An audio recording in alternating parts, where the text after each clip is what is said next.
தமிழர்களின் தொன்மையை மறைத்து விடலாம் என கருதுபவர்களின் இடையே நீண்ட காலமாக புகழ்பெற்று நிற்கிறது கங்கை கொண்ட சோழபுரம் என கூறியுள்ள அமைச்சர் தங்கம் தென்னரசு, தமிழ்நாடு முழுவதும் நடைபெறும் அகழாய்வுகளின் முடிவுகள் தமிழரின் பெருமையை பறைசாற்றுவதாக பெருமிதம் தெரிவித்துள்ளார். வரலாற்றிலே பல திரிபுகள் இருக்கிறது. தமிழனுடைய தொன்மையை, தமிழனுடைய வரலாற்றை அழிப்பதற்காக, மழைப்பதற்காக இன்றைக்கு 1000 பேர் இன்றைக்கு கிளம்பி வருகிறார்கள். கீழடியுடைய தொன்மையை மறைத்துவிட்டால் தமிழருடைய தொன்மையை அடக்கிவிடலாம் என்று கருதக்கூடியவர்களுக்கு மத்தியில் தான் வரலாற்று திரிபுகள் பல காலங்களாக இருந்து வந்திருக்கிறது. ராஜேந்திரனுடைய பிறந்த நாளும் அது விதிவிலக்கல்ல.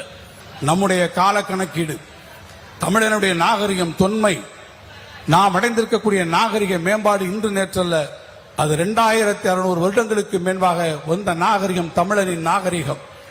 இன்றைக்கு சொன்னார்களே, எப்படி இதையெல்லாம் ஏற்றினார்கள், இந்த கோபுரத்தை எப்படி கட்டினார்கள், எங்கே இருந்து இந்த கல் வந்தது, இவ்வளவு பெரிய கோட்டை சுவர்களை எப்படி உருவாக்கினார்கள் என்று. இதற்கெல்லாம் முன்பாக ஏறத்தாழ இன்றைக்கு 5000 வருடத்திற்கு முன்பாக இங்கே இரும்பு கிராதிகளாக வைத்திருக்கிறீர்களே, எத்தனை இரும்பு நின்று கொண்டிருக்கிறது. 5200 வருடங்களுக்கு முன்பாகவே அந்த இரும்பின் பயன்பாட்டை கண்டறிந்த ஒரு இனம் இருக்கிறது என்று சொன்னால் அது தமிழ் இனம் என்பதை நாம் நெஞ்சுயர்த்தி சொல்ல முடியும்.